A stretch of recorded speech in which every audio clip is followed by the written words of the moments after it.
I will now make a statement in my national capacity. Mr. Mladenoff, thank you very much for your briefing. I've listened to my colleagues' statements this afternoon with great interest. I have always been open about my belief that this Middle East debate has been excessively and unfairly focused on Israel. Today, I will go one step further. The Palestinian-Israeli conflict is serious and worthy of this Council's attention.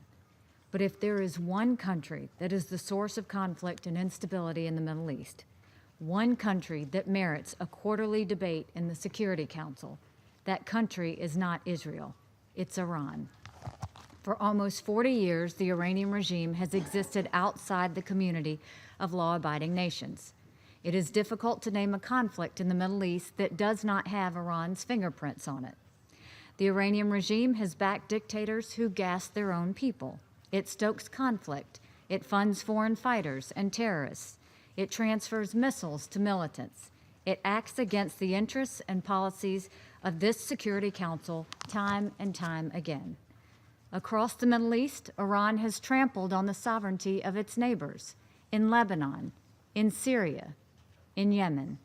And the Iranian regime has shown a total disregard of the sovereignty of a country that is at a critical stage in its political development, Iraq. Iran's leaders pretend their interference in the sovereignty of other nations is done in the name of religious affiliation. They like to claim that they have been invited into the affairs of other countries. In fact, the motives of the mullahs are much less elevated. They are interested in power. In the case of Iraq, their goal is to exploit uncertainty in order to create an Iranian-controlled corridor for weapons and fighters from Tehran to the Mediterranean. In recent months, Iran's aggression has escalated. Iranian proxies in Iraq operate openly with funding, training, and weapons supplied by Tehran.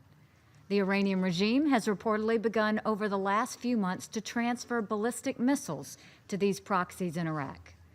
It is reportedly developing the capability for its proxy militias to produce their own missiles inside of Iraq.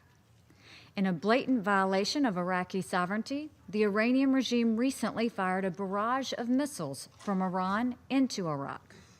Iran attacked the headquarters of the Kurdistan Democratic Party of Iran, killing 11 people. This was not an act of Iranian proxies, but of the Tehran regime itself. It was Iran's first direct military strike into Iraqi territory in over a decade.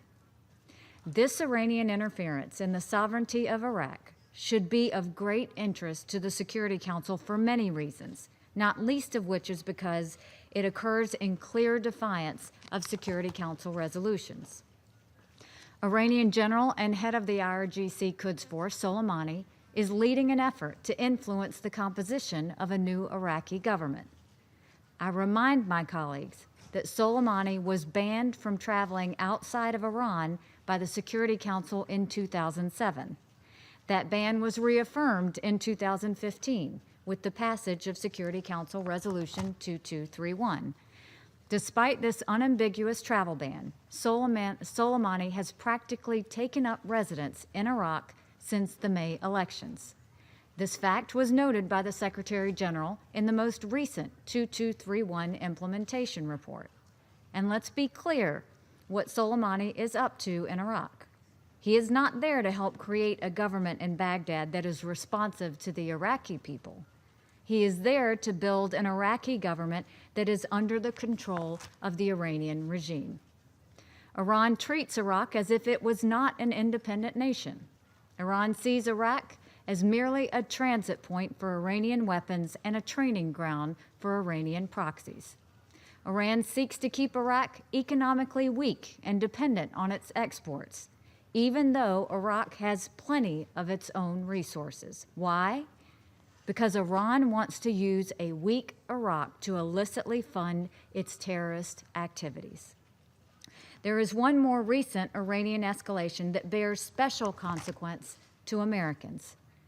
2 weeks ago, 2 Iranian proxy groups launched rocket attacks on the American embassy in Baghdad and the U.S. consulate in Basra. Using proxy forces in Iraq does not give the Iranian regime plausible deniability when attacks like this occur.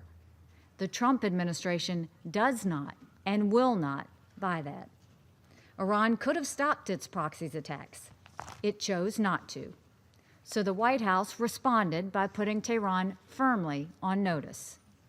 We hold the Iranian regime fully accountable for its proxies attacks on U.S. facilities and personnel in Iraq, and we will not hesitate to vigorously defend American lives. The sovereignty of member states is an issue that comes up a lot in the Security Council, for good reason. Every nation has the sovereign right to govern itself, protect its people, and defend its borders. No less than any nation, Iraq has that right, and yet at a critical time in its history, as Iraqis build their government, Iran is acting in shameless disregard of Iraqi sovereignty. It is threatening populations to promote its own political leaders. It is undermining a key feature of sovereignty, a state monopoly on the use of force, by promoting its own militias. The United States is committed to working with Iraq to help it create an inclusive and independent government. Iraq is working to recover from years of conflict against ISIS and still to overcome the legacy of Saddam Hussein's tyranny. Not only is Iranian interference preventing forward progress for the Iraqi people, it is pulling them backward to the conflict and division they are striving to put behind them. This is the very same conflict and division that Iran promotes in Syria, Yemen, Lebanon, and across the Middle East.